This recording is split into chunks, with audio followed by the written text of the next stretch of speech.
right, let's get started. Thank you all for joining us today for our webinar. Before we go into our session, just a few brief housekeeping details. Today's session is being recorded, and we will send you a recording over the next few days, so definitely look for that. We will also be sending you a copy of the slides. I know a lot of people ask in the Q&A for copies of the slides. We will make sure you get them. You can ask questions at any time by entering them into the question box in the Q&A tab of the Zoom window. So please make sure to ask questions. We love getting questions.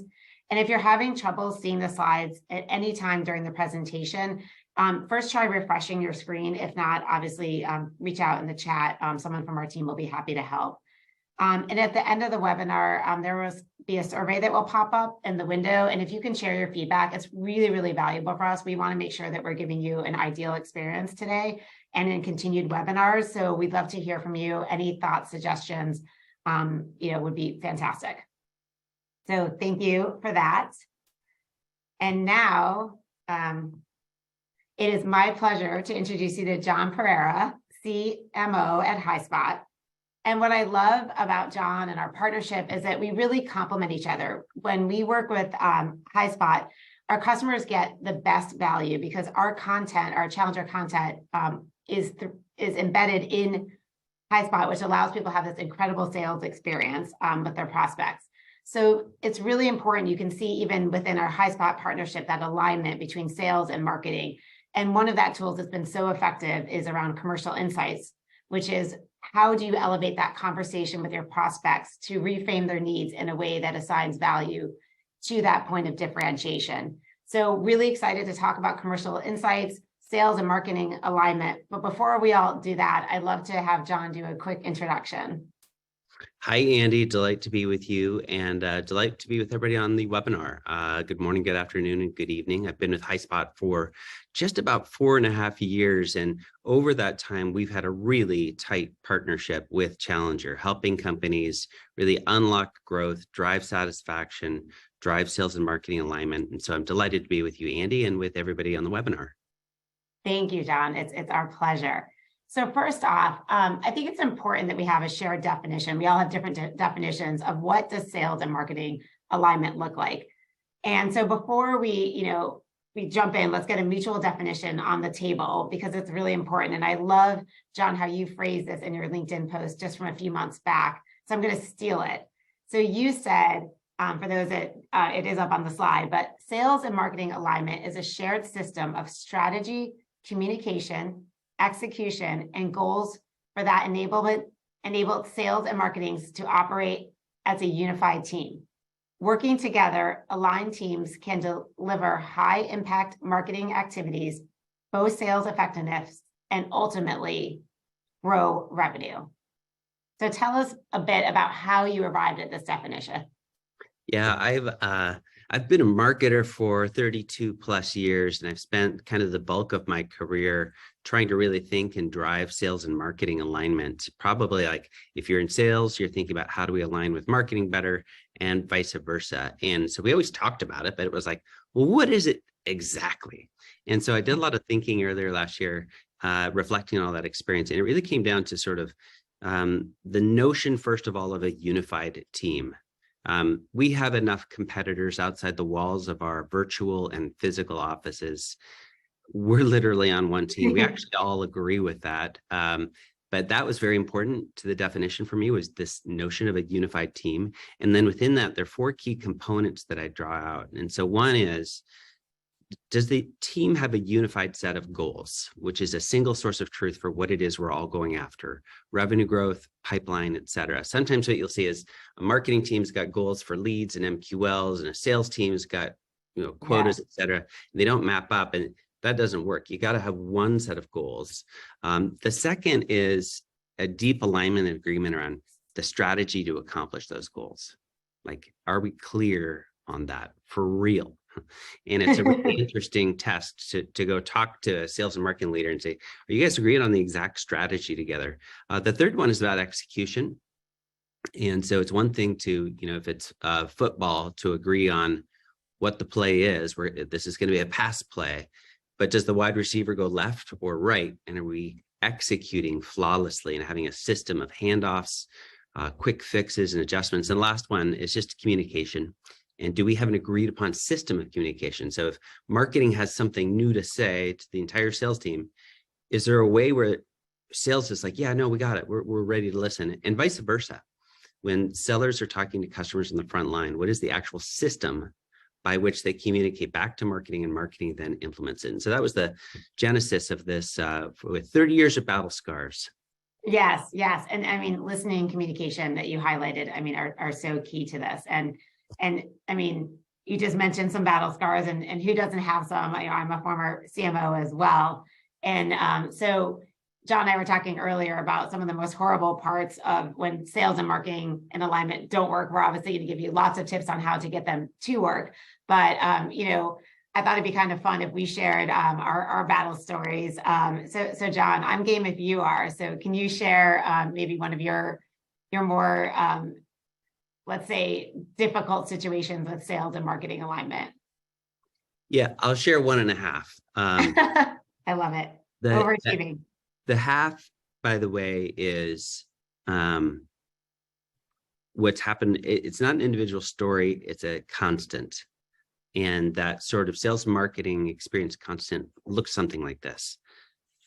If you are in sales, and by the way, I've also managed sales teams, so I get to say a little bit of the following. You might say, marketing doesn't get it. Like, they have no idea what it's like to be on the front line, handling the very hard competitive questions. They're defining pricing, but they have no idea what real world pricing is. They don't get it. Marketers, on the other hand, might say, sales doesn't get it. We've given competitive battle cards. We've provided the right pricing based on research. We have all of the tools, and they're just not using them. And so there's this, I'll call it, it's like a gravitational constant, but it's the sales marketing K constant. That my battles, my actual, like, one of the worst stories we ever had, and apologies to anybody on the call if you were involved in this, but I spent about 7 years at Adobe. And Adobe had recently acquired a B2B SaaS company called EchoSign. I was asked to be the general manager. So I ran sales and marketing and engineering and product in the whole 9 yards. And we had about $10 million in annual recurring revenue. And so this was a high-flying, high-growth B2B SaaS asset within a much larger ship. Now, the chief revenue officer for Adobe at the time had a quota of $4 billion. And so the war story was one of, the thesis was, we'll just get the Adobe salespeople to sell EchoSign and we'll go win the day. Right. Let's cross-sell it. It's not that hard. Easy. And the CRO is like, yeah, no, I've got a $4 billion quota. And if I miss your 10 or 20 or $30 million, that is absolutely no correspondence whatsoever to what I'm being measured on. So, we'll do our best, but it was sort of a hand wave. And I think that I see that all the time, but that's a personal horror story that still causes pain. Yeah, no, they can be difficult. It's my story is a little similar in the acquisition part. So I was a CMO of a public company, and we were going through this massive tear of acquisitions. So every quarter, 1 to 2 acquisitions. And so my job was to really say, like, hey, we need to be, one brand, right? Like, we really got to show, like, why we're doing all these acquisitions, all the roll-ups, what is the value across the portfolio. So for those of you that are familiar with marketing terms, we really needed to be that branded house versus a house of brands. And so that was really my job. And so we came up with this vision around, and for those of you on the phone that worked at MTech, once again, my disclaimer, great company, but I was like, one MTech, we're one MTech. And, we had all over our websites, and we rolled up all the websites from all the different acquisitions. And we were like, no, we're one MTech, and sold as one we need to sell as one MTech. And then our sales reps refused to. We had a new logo that incorporated all the brands, and I would see old deck after old deck of the company, the old company's logo. And even the sales reps would use their old email addresses, because we hadn't, retired, sunsetted all those email addresses. So they preferred to communicate from their old email addresses, because they're like, oh, but all my contacts are in my old email. And so there was just this massive confusion to our buyers, because they would get some things from MTech, but some from, a company called Emerging Solutions. They're like, well, what's that? So, really confusing, really confused our buyers. And so it was definitely a real struggle. It was 32 acquisitions trying to roll into one company and get everybody on sort of that same page. So definitely something, a lot of learnings there for sure, especially around change management. So, when you were talking and when I was thinking about my horror story, I guess, I guess maybe horror is a little harsh, but, one of the things I think of are just some of those common themes. So a few I've seen, we talked about lack of clear goals and objectives. Definitely poor communication, right? Like not communicating, we're saying, hey, go do this, but they're not doing that. I love the concept of different metrics for success. And we're going to dive into more of that when we get into like the different funnels and, how do we track success? Siloed data and systems. We see this all the time. And we're going to talk about this a little bit later as, as the marketing technology landscape continues to increase. And, I think John and I were talking about how like, the average salesperson has about like 8 to 10 different systems that they use, and marketing has 5 to 6 systems they use. So lots of data and different disparate systems. Lack of collaboration. Mine obviously was resistance to change. And then there's that healthy tension, but when that healthy tension between sales and marketing becomes that blame game, we've all heard it, I could close more deals and hit my quota if marketing would just give me a better pipeline and, more leads. So, that constant blame game, I think is, anything, John, you think I'm missing here? Oh my God. I mean, we could go on, but you've got Yeah. That is true. That is true. So, okay. So let's take, this is such a hot topic, but let's take a giant step back on this topic. Here's what good looks like, right? So from your perspective, what does good look like? I mean, what is the case for, strong sales and marketing? Yeah. I mean, pick a data point on this slide. Yeah. And you've got a really good business case for what good looks like. And even if we each think about our own companies where we're at right now, you think about the efficiency gains, the impact we can have with customers, the impact that we can have with growth. I think that for me, the business case, particularly in lean economic times where we don't have time to sort of do anything other than what works, Yeah. the case for me is around driving customer retention and satisfaction, driving growth, and then continuing to build trust and partnership between sales and marketing, from particularly sort of empathy. And I spent a long time at Microsoft, about 20 years, and I learned something from one of our key sales leaders there that stuck with me forever. And this leader talked about the 4 wheels of the car, and that's sales, marketing, enablement, and customer success. And when you have all 4 wheels of the car in perfect alignment, the chances that the car goes faster are obviously much higher.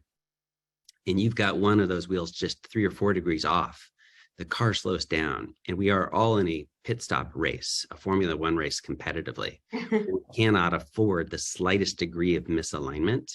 And so that's always stuck out to me in anything I've ever done and every company I've been to. It's like, are we aligned? And if we're not, we literally have to pull over at the pit stop and realign it, because we're racing against competitors that are going very fast with a high degree of alignment. So the case is very, very compelling and strong and proven that when you can do that, you can execute strategy, you can drive growth, you are more agile, you have stronger partnership across the board. So those are the things that stick out for me. Yeah, absolutely. I love the analogy of the race car, especially Formula One, for sure. And just the idea of pulling over for that pit stop, if you realize you're out of alignment. And I think that's actually a really important message, because you do need to be able to say, hey, I don't think we're in alignment here. Something needs to, we need to take a break and figure this out. So, and given all that research on this topic, it's no surprise that companies with good sales and marketing alignment, are better at closing deals, having stronger growth rates, definitely achieving higher rates. So I really love that analogy.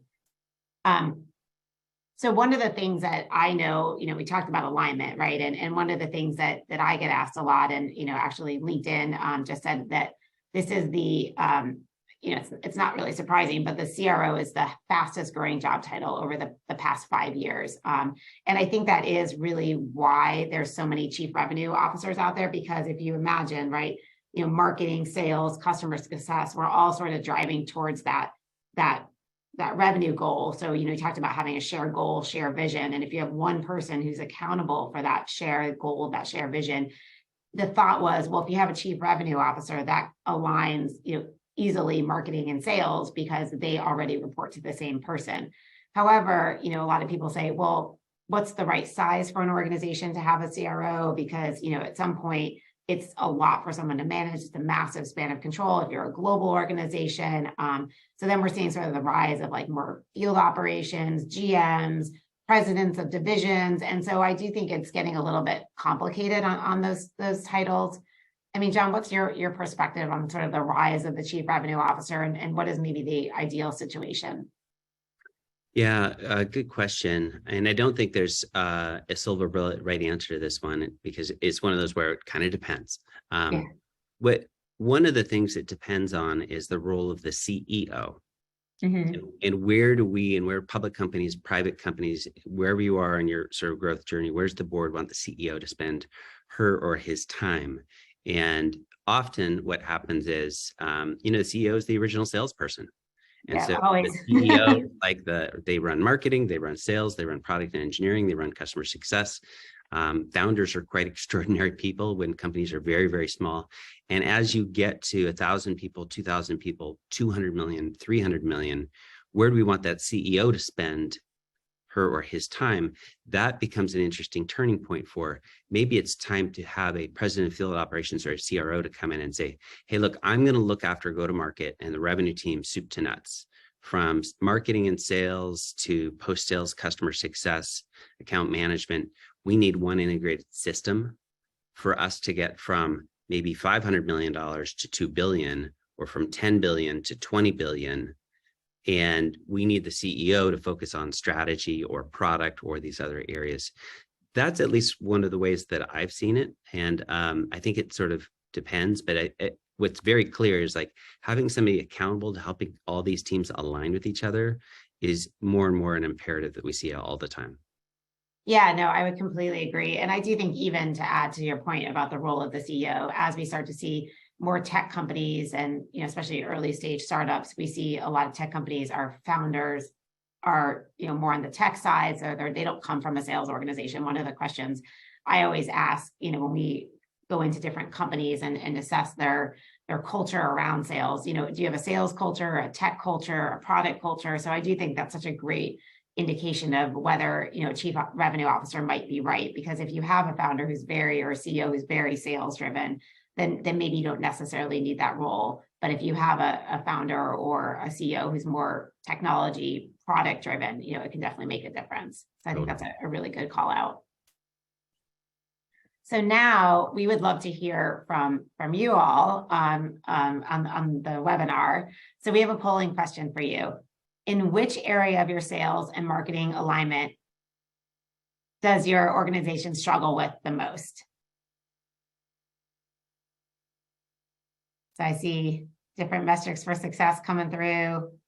Doesn't surprise me. Poor communication. Yeah, definitely. Inconsistent execution. That's an interesting one. And that's where I think sometimes that CRO role that we just talked about would be interesting. I'm not allowed to vote. It's not letting me vote here, Andy. Yeah, we're not allowed to vote, John.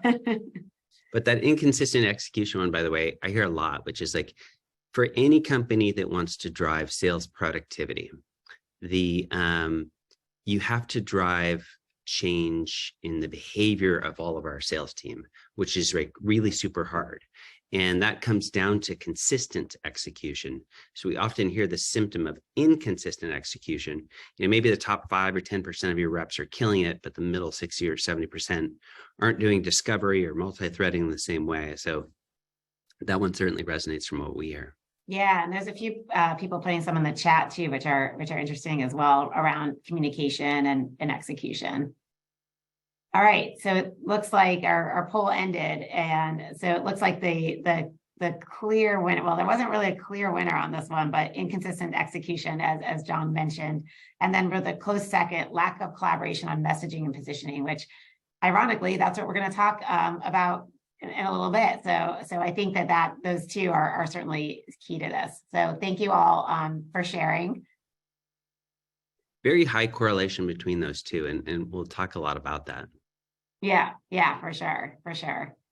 I actually thought that siloed data and systems would be a little bit higher, just given the MarTech landscape and then the sales landscape and this constant we just need more tools. We just need more tools, right? So, but definitely interesting. So thanks everyone for contributing.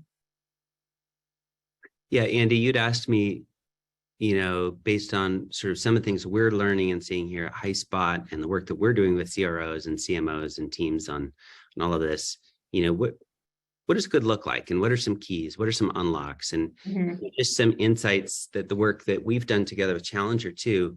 I think there are probably 5 key dimensions, and it picks up from the polling quite nicely. So number one is, do we have a shared definition of success? Shared goals and shared metrics. I touched on that briefly. I would add to that, it's imperative to actually have a single source of truth of a dashboard. Sometimes marketing will have like, oh, here's our Power BI dashboard of all our metrics, and look, we're winning. And the sales team is like, well, we actually use Salesforce reports and we're losing. And you can't have that. There has to be like one scorecard, one place to go, a single source of truth for the shared goals. I think that's absolutely key. The second one, and this one came up in some of the comments too around empathy, was around building trust and fostering the open and real conversations that need to take place. I'll give you a quick anecdote. When HighSpot was about 80 or 90 employees, I had joined the company. We were growing massively fast. And they said, all the executives, we don't have enough office space. You guys got to double up, triple up. And so I looked at the head of sales, Matt Weil, and I said, dude, you and I are going to share an office together, marketing and sales. So we got in the same room for 6 months together, and we were like swivel chair. And at the end of it, we could finish each other's conversations. But I really had a higher degree of empathy for the tough, hard challenges that sales leaders have on like closing deals and driving better discovery and negotiation skills. And he had a much better idea around what I was doing at the top of the funnel and why we were doing that. And we were able to have really hard conversations like, this isn't working, or what your marketing team is doing is broken, or vice versa. But this thing around trust, empathy, and communication, I think is a bedrock imperative. The third is around that we were just talking, it came up, inconsistent execution. Yeah.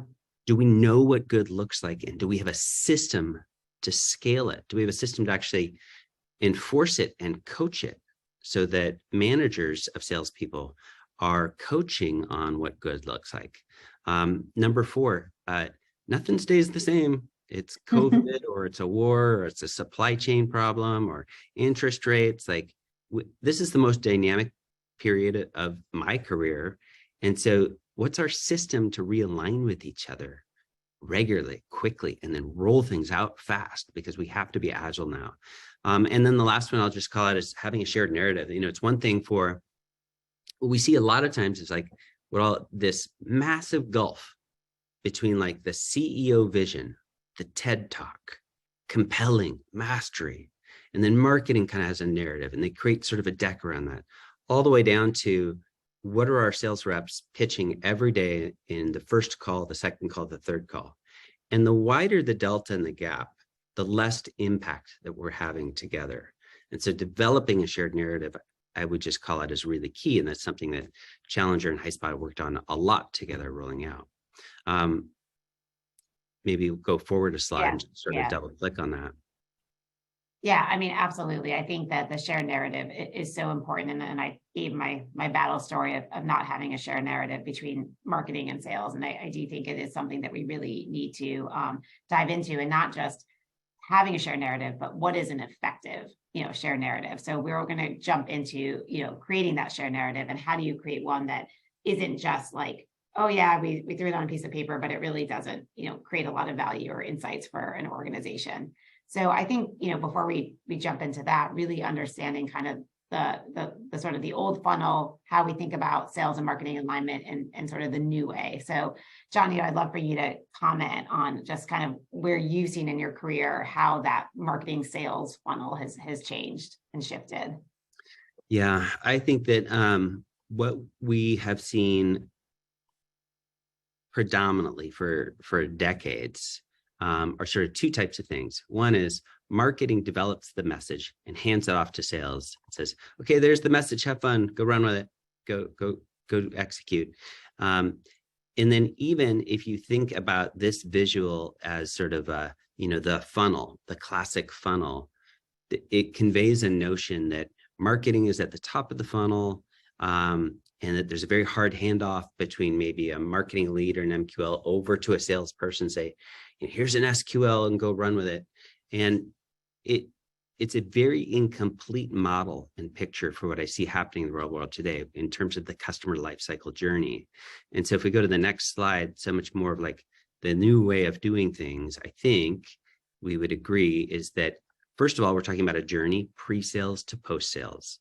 And marketing and sales alignment on the one narrative has to actually be very thoughtful from the top of the buyer's journey at the top of the funnel to the time they're in consideration, they choose to buy us, they choose to stay with us, they choose to renew, they become advocates, the whole 9 yards. And across every step of the way, we have several very different dynamics at play right now when it's done right. One is that the message is not developed by marketing. The message is developed collaboratively. I'll just give you an anecdote on this one. We did last year a pretty significant redesign of the high spot message, and we're trying to do it, much more in a challenger kind of a way and do it the right way. And we had several full day long workshops where we pulled frontline sellers, sales managers, marketers, and the CEO of our company into a room for several days. And we talked about, what are we hearing from the market? What are customers concerned about? What's our unique, compelling advantage? What's the message that we're going to hold ourselves accountable to sharing consistently across the entire lifecycle journey? And that's another point, because you can say X, Y, and Z pre-sales, but if the customer isn't experiencing X, Y, and Z post-sales, it's a real problem. Yeah, no, absolutely. And actually, I know at Challenger, we spend a lot of time talking about account-based marketing for our existing accounts, because about 70% of our revenue actually comes from our existing accounts. So if you imagine if we use the old style and we're pumping all the money into, marketing at the top of the funnel, and then we're like, okay, we're good, and we don't need anything, for the rest for client success, account management. So I love this visual. I think it's such a incredible visual way of how it all comes together. And if we could add to it in like graphic design in real time, it's Yeah. actually like a living system. And like Yeah. every quarter, every 6 months, we need to be revisiting and aggressively and testing and iterating based on what we're learning and hearing together across all four wheels of the car, if you will. And I think that's what good looks like. Yeah, no, absolutely. I do think it is so important that, understanding that the messages from marketing flow to client success and sales and account management, and everyone's hearing the same version of that. And just also really thinking holistically about that sales and marketing experience, that it doesn't just, stop right when the salesperson starts talking to, a prospect. So I love this visual. And I think it's one of the big takeaways from this webinar. So the other thing we know is why it's so important for there to be, alignment between sales and marketing is because we know that, buyers are 57% through the buying process. So they're learning about problems, potential solutions before they're even engaging with sellers. I've actually seen it as up to 80%, and they only call a seller when they need a price. So really, this idea of marketing really needs to be able to tell a great story, be able to, through the website, through white papers, through things like this with a webinar. But also what's really important is that when they do call that sales rep after, they're 57, the way through the process, what do they get on the other side? And that's where those commercial insights are so important, because if you just, you answer the phone and they're, they already know who they like, they've got 2 people in the RFP process, and you say, hey, I'd love to tell you about my company. We're located here. We have 1,000 employees. This is what we do. Well, they already know all that. So the whole idea is that when they pick up the phone, you tell them something unique, something about, their solution that they might not have heard or thought about. And that's really what's so key about commercial insights. And so really this idea of just reframing, that conversation. It's really interesting. I bet every single person on the webinar, or 80% of us, could relate with the following. We have product portfolios that our customers don't fully understand. They may, in fact, only understand 1 or 2 components of the value that we can offer them, and not the complete value that we offer them. And if they could only know, the world is such a better place. And what I like about this commercial insight approach is that when we go to that buyer who's already spent most of their time pre-sales. They don't want to talk to a sales rep.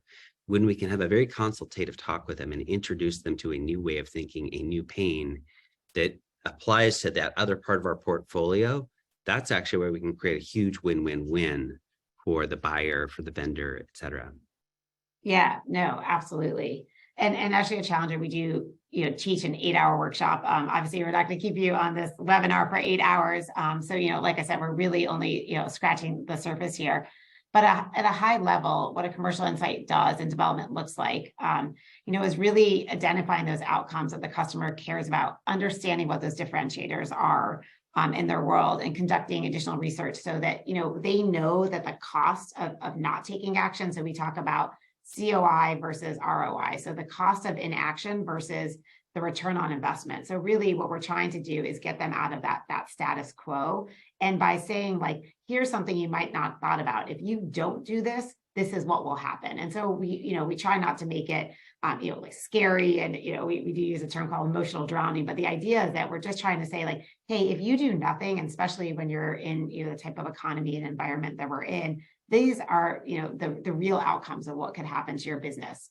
So I think as people start to feel the pressure, as you start to look at the news and see things like layoffs and those types of things, people tend to say, well, do I really need to do something? And that's where I think commercial insights really helps reframe their thinking. So, John, I'd love to talk about like HighSpot's experience around, that shared narrative. How do you get that shared narrative out to people, get them to adopt it and think about it? Yeah, it's huge. So it's one thing to develop a commercial insight, right. And another thing, coming back to the poll earlier, that we execute it consistently. Yeah. And so, our view is, it's kind of like that Formula One analogy. And if you think about a Formula One car going around the track, and the teams that win the most, they're doing a very thoughtful job at 3 things very specifically. They're equipping the driver, the pit crew, the drivers with the tools and resources that they need. And in our case, of course, that's things like the messaging, but it's also things like, the sales plays or the what to do at this moment of action in this kind of a deal, in this situation. Here's the playbook that we're going to dynamically suggest. It's number 2, it's training. I heard a fascinating stat, by the way. I don't know why I'm going off on Formula One. It's right. My son is very into Formula One, so it's perfect because I just watched the Netflix series, so I'm good. I get it. So get this, in 1990, the average pit stop took 30 seconds. Wow. To change all the wheels, to do whatever they have to do. Today, the average is 1.83 seconds. Oh my God. And that is a function of training. They train time and time again. And so for us in the world of like HighSpot and Challenger and selling and the whole 9 yards, like we have to train on the message, on the shared narrative, on the commercial insight together, and really push ourselves on it. Because there's a pit crew out there that's doing it in 1.7 seconds. That gives them advantage. So we have to train really hard. Of course, we embed that into our platform, and it's at the core of what we do with Challenger. The third component, though, is coaching. And I think there's kind of like 3 phases of coaching. There's coaching before the race, coaching during the race, and then coaching after the race, and being very reflective. And what's interesting around that is that in the world of selling, most sales managers got to where they were because they were world-class individual contributors. Yeah, absolutely.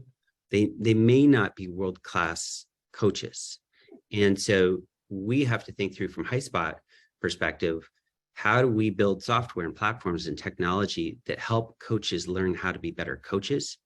Because if you're not equipping, training, and coaching that Formula One car, you're going to lose to fill in the blank competitor. And so that's how we think about landing a commercial insight at scale, is holistically across all 3 of those phases. No, I think that completely makes sense. And I've certainly seen that in my career where we promote the best salesperson, and then, they're really good at the deal coaching, right? Because they love the deal. But then, when it comes to sort of like you said, like the reflection, the after the deal, they're like nowhere to be found, right? Or they're too busy. So I think that is such an important piece of it. And one of the things that I always think about is coaching is really the new learning, right? When you think about the learning field and what you're doing, it used to be a lot around, go see your learning development person. And I do think that with coaching, you really have to think about coaching as learning and reframing it even that way. So I love the example. So one of the things we do hear from our clients is, commercial insights are a little confusing. It's hard to know how to do it. And, I don't have 8 hours to sit in a room. And sometimes, we hear that people think it's very abstract. And what we find is actually, one, it really does make such a huge difference, as we just heard from HighSpot, but also really being able to, give a concrete example. So I wanted to jump into just a concrete example that, from a company called Franke. So Franke is actually based out of Germany, and their initial message was all around that it's compact, it's micro killing. So it's an ice machine. I should probably start with, if you can't see the visuals, I should actually start that Franke makes ice machines. They actually also make coffee machines. So they're based out of Germany. And their initial message was all around how they're compact. And yeah, we also have this micro killing devices that help, reduce slime and mold and algae in our ice machines. And it can save you time and money because you can protect your ice better. And, the customer's like, yeah, that's great. You know what? Like, it's really important that, our ice is clean, but we've got this guy, Bob, and I'm sure you've all been to a Chipotle or a fast food restaurant. And, now I'm thinking Chipotle, but, so, and they're like, oh, it's fine. Bob cleans out the ice machine at 11:05 and, 11 p.m. So we have a schedule, just like our bathroom cleaning schedule. It's no big deal. And so what we found was that, we really couldn't get people to buy Franke, they weren't really scared. It didn't really freak them out because they're like, oh, we are keeping it clean.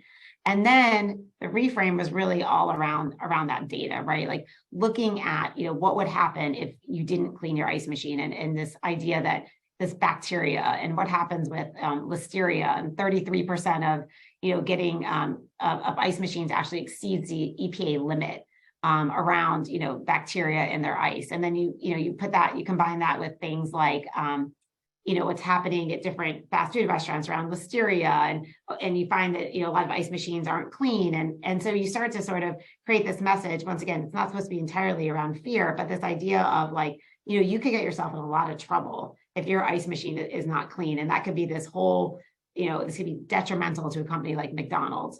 So really helping them understand what is that pain point and how do you use that to reframe, what you're selling. So that was just an example of, how we really took what was kind of highlighted as a pain, but not a true pain, and really help them understand, once again, that cost of inaction, of not doing anything. What could that eventually happen? And what could happen to a company like McDonald's if they did not use the Franke ice machine, or if Bob decides to not clean the ice machine, at 11 and 5. So really, once again, helping them understand that.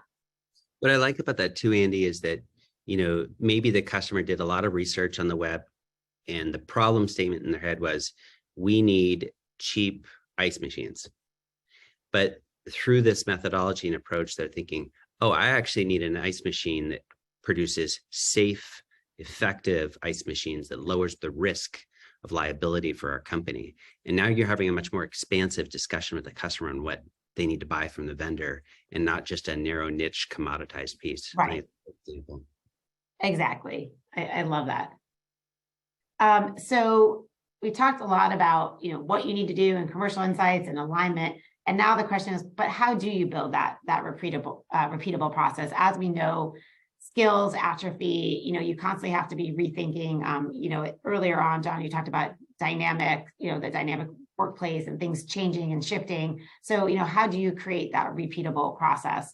And I think really, jumping in about what roles, do you think sales enablement teams play in helping to sort of drive this alignment across, people, process, technology? Well, I think it's key, part of the backdrop here, Andy, is that in this dynamic environment, most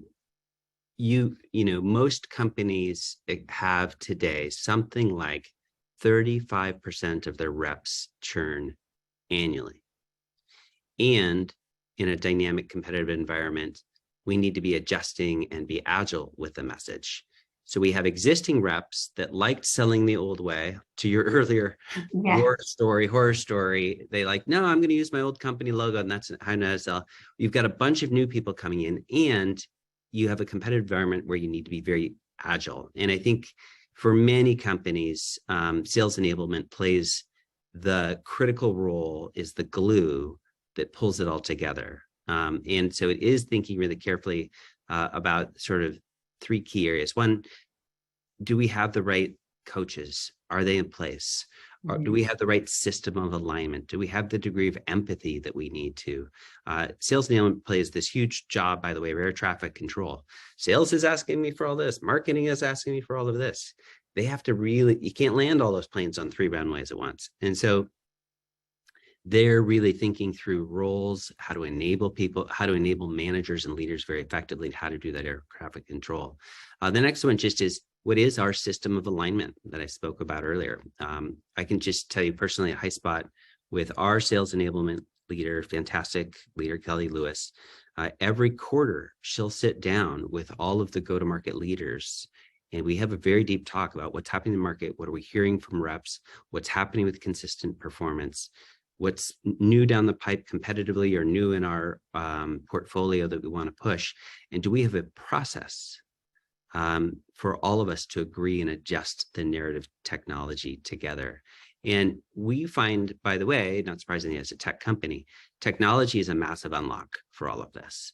You mentioned earlier that reps maybe have like 8 or 10 different tools that at any point in time they're engaged in. They're spending their life in Outlook or in Gmail or in Salesforce or HighSpot or Gong or Outreach or SalesLoft, fill in the blank, Teams. And the opportunity actually is that wherever that seller is spending his or her time, there's a great reinforcement of that shared narrative, of that core message that we want to bring to the market.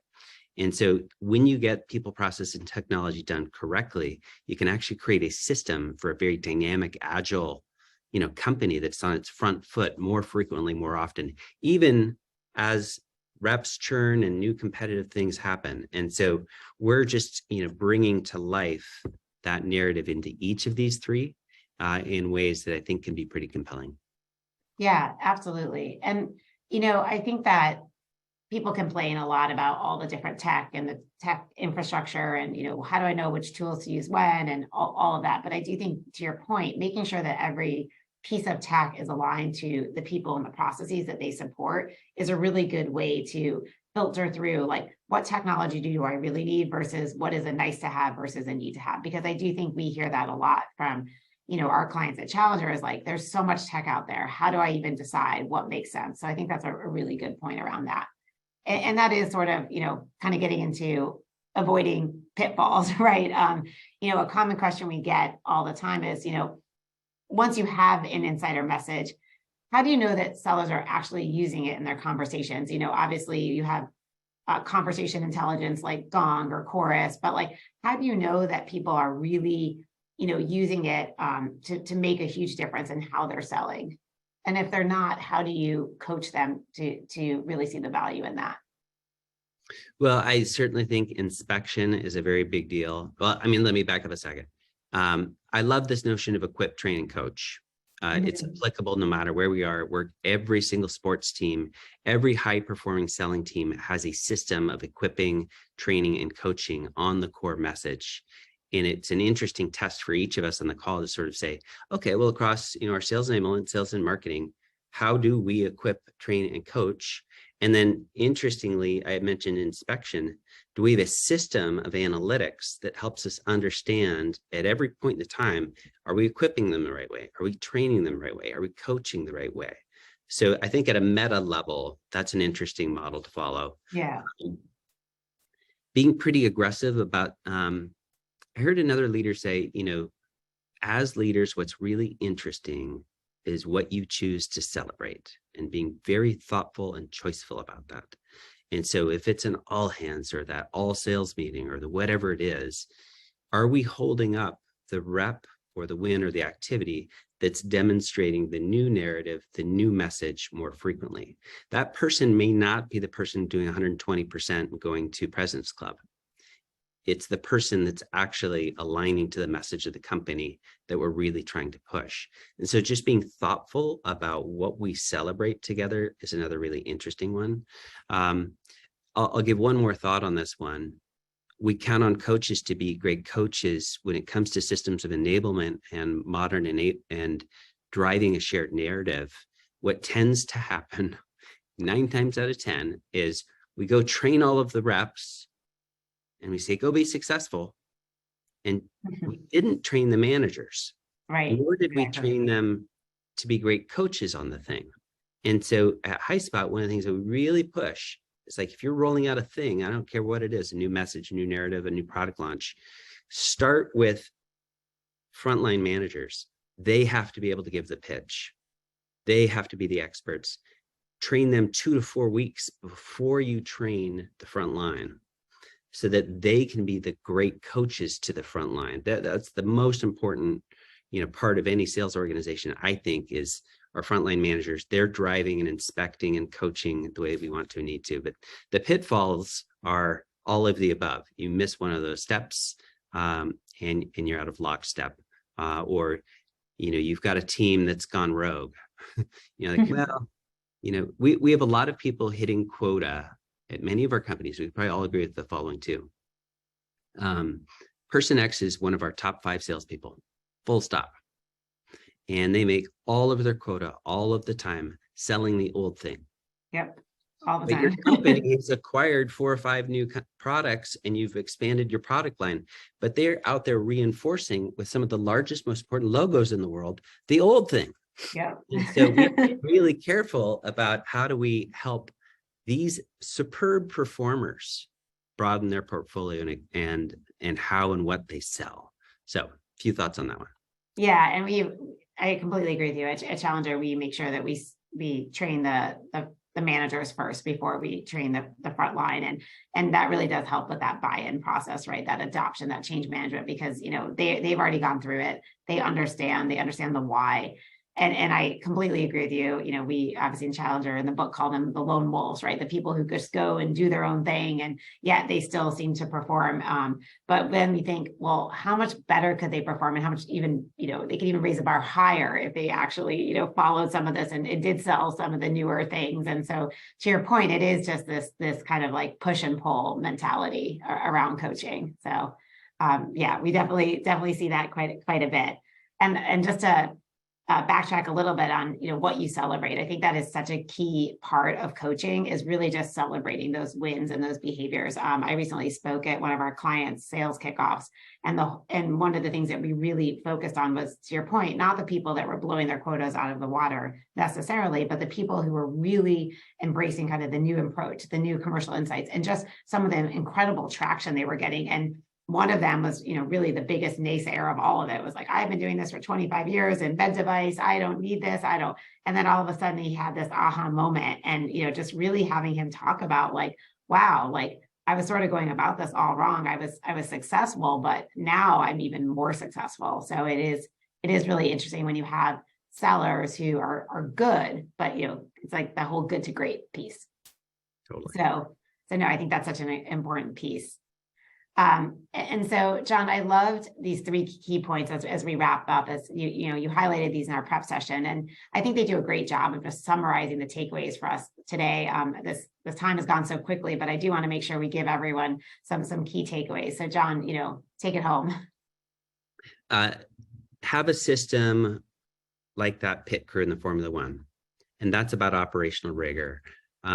Really fine tune and systematize your revenue engine. So like, what, for example, is the process where all core stakeholders, sales, marketing, enablement, customer success, come together on a repeatable basis, and, identify what good looks like, and make sure that you are inspecting and enabling them through all phases. And those 3 areas to me are great unlocks for success in today's economy.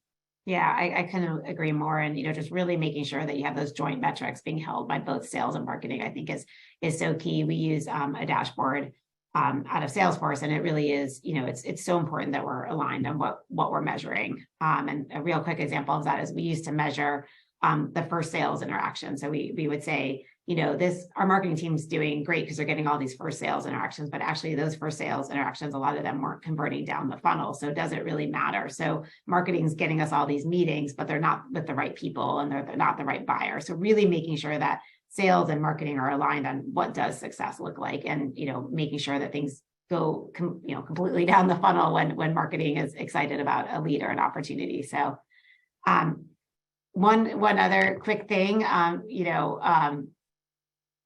this is I would just love to highlight just the Challenger HighSpot partnership. Like we said, it's really invaluable for us, helping people access Challenger, through their portal. It makes it easier for people. Reps get it at their fingertips when they need it. John, would love to just, have you talk a little bit about, that partnership. I think, so we have we run an ecosystem, for example, called Sales Enablement Pro. It's the largest community of sales enablement practitioners in the world. And we put it together maybe 5 or 6 years ago, and we wanted a really compelling keynote speaker to draw attention. And so we got one of the Challenger people to give a talk, and it was the single most well-received session at this track. And it was amazing. It was an eye-opener. It's really like, there's a real there between the marriage of sales enablement and what Challenger can bring to the table to help transform companies. We started there just kind of liking each other, seeing each other a lot at account sites. We actually did some technology innovation that I'll just quickly advertise. Within HighSpot, we have a notion of a marketplace. And what Challenger has done is they've taken a decent amount of their, I'll call it sort of free IP, and made it available to every single HighSpot customer, so you can import that directly into your environment and learn a lot of these concepts that Andy was talking about, and just start to exercise them. They're right there. And then there's also their more advanced module that you can plug in. And so what it means is, like, any company that's using Challenger and wants to embed it very deeply and have it come to life in the technology where your reps are spending every day, we can actually bring Challenger methodology and approach to life inside Outlook, Gmail, Teams, in a Salesforce opportunity. And that's a great example of what we're doing at the marketplace. So go check it out if you're interested. Yeah, awesome. Thank you, John. Well, now I would love to turn it over. I think there are some Q&A, in the chat. So I'm going to start going through these, but thank you so much for everyone's participation. Like I said, there's so many awesome things in the chat. I'm going to try to get through these. Let's see. So first question. So this, apologies if you've spoken about it already. Are you suggesting to use JTPD methodology and outcome-driven innovation to identify outcomes for customers care about when they're creating their insights? Any thoughts on that, John? So I think maybe clarification on that. I think the idea is that we definitely want to make sure that it's around the outcomes and the customer outcomes and what the customer is trying to achieve. So I think that goes back to just really understanding your customer, the industry trends, everything. We talk about it at Challenger. You should be doing more research. A lot of times people jump on a call and they just start asking discovery questions. No, like, do your research ahead of time. What's happening in the industry? What's happening with other clients that you have in that industry? What are the trends? How are the economic trends, affecting their business? And then really help them create that insight based on that. And I had a different quick reflection as well, and it may or may not be the right answer to the question. Real life story here at HighSpot, one of our largest customers in the world. We did a review on, like, how are we doing with them? It's our internal sort of QBR and our largest customer. Do they like us? Are we doing a good job for them? And we have all these metrics like, oh yeah, they're using HighSpot all the time, and they're using SalesPlace and this, that, and the other thing. And the discussion we had was, yeah, but our promise in our world is to improve sales productivity. And so where is it that we're tracking and measuring as a team the improvements in sales productivity of this large customer on our internal scorecard? And so I think there's part of the question too, Andy, which is, as we think about helping our customers, what are their metrics for success, and how are we deeply embedding them ourselves in every step of the customer journey to make them successful? I think not enough of us do that frequently enough. Yeah, no, I completely agree. I love this question. Selfishly, how do sales get people to devote time to training? We get a lot of pushback around taking people out of the field, and I hear that quite a bit. So I'd love to get your take on that, John. Oh, yeah, no, everybody loves to sit down for an hour and a half to 2 hours in front of a computer, take a test on a bunch of courses. So a few tips and tricks. One universal truth actually is that people love learning. And we know this every day when you go to YouTube and you go to YouTube University and you look up, fill in the blank that I want to learn how to do something new. I want to cook. I want to do a home repair. I want to do whatever it is. And so there's an opportunity to tap into that love of learning. So that's thought one. So it requires that you do it creatively, that you gamify it, that you make it fun. A second key unlock is to make it predictable. What a lot of companies will do is they'll say, we're going to move to a model where every quarter, the second week of the first 2 months, there's going to be 1 day of dedicated training. And that's it for the whole quarter. There's just 2 days and you can plan around it. And what it helps is for the reps to get into that mindset of like, today's my learning day. Today's my invest in me day. It's like that time where I'm really going to just dial in and focus. And if you get people in that mindset, you create the space for it, they're much more likely to engage in it, as opposed to, I'm in the middle of a really big deal. It's the last week of the quarter. You're telling me to get certified on this new thing? Like, forget about it. But if they can plan for it and you make it engaging and fun and gamify it. By the way, I've taken training that totally is brutal, and I'll use the word just sucks. And I just want to like forget about it. We did a security training here at HighSpot about a year ago. The team did such a good job. It made me think so hard that I had fun doing the problem solving. And I think that's on sales enablement and technology to bring that to life. Yeah, and just to echo your point, John, I mean, one thing we're seeing in Challenger, just the switch, obviously during COVID, we switched to virtual training, and now we've switched to more bite-sized training. And being, to your point, like if I can just devote 2 hours or an hour, we all have the attention span of now learning things from TikTok and, all of that, but really, understanding from our customers' perspective, like this is really important, but we need to make sure we dedicate time, but we also need to make it easy, fun, gamification, all of those things. So I do think it's a little bit on us and sales enablement to make sure that it's valuable for people. I also do think it's a little bit of a groundswell. I know at Challenger, when we have that first cohort go through and they're like, oh my God, this was actually really helpful. It totally helped me understand how I can do my job better. And then they tell their friend in sales and they tell their friend, right? So some of it is just really trying to get that viral piece also. Okay, I think we have time for one last question. There are a couple here, so I'm trying to find one that, So how do you share insights with sales employees? Do you use different formats, text documents, PowerPoint videos, any tips? So I love that because I think we live in this omni-channel, people learn in lots of different ways. And so, I do think understanding how your sales team prefers to have messages delivered to them, I think getting back to some of that training is so key. And really, is it through, putting articles on Slack? Is it through short videos? So, once again, I think it's really asking them. And if you have different cohorts of salespeople, figuring out kind of what works best for that cohort and assuming that one size does not fit all. One of the things we find at Challenger is, and I hate this analogy, but the peanut butter approach, certainly doesn't work on that. But John, I'd love some of your perspective to wrap it up. I think you nailed it. And what's key is to ask people, how do you want to receive and learn and get great insights? And the more that we listen to that and understand that, better we can fine tune the way that we broadcast the message. So it is across one of those channels. The mistake, by the way, is assuming everybody likes to read it in an email, which is not how everybody likes to consume it. And I think we can be very agile and responsive and personalized in this without, taking on too much work. I completely agree. Well, I know we only have a minute left, so thank you all for joining us. You can find us, on social media, connect with John on LinkedIn, myself. Also, just a reminder, we have the Winning the Challenger Sales podcast. John will be joining me for a continued conversation around this. If you want to learn more about commercial insights, Michael Schomburger, our principal advisor on Challenger around commercial insights, will be also on a podcast, as well as Margaret Mueller, who's the president of the executive clubs here in Chicago.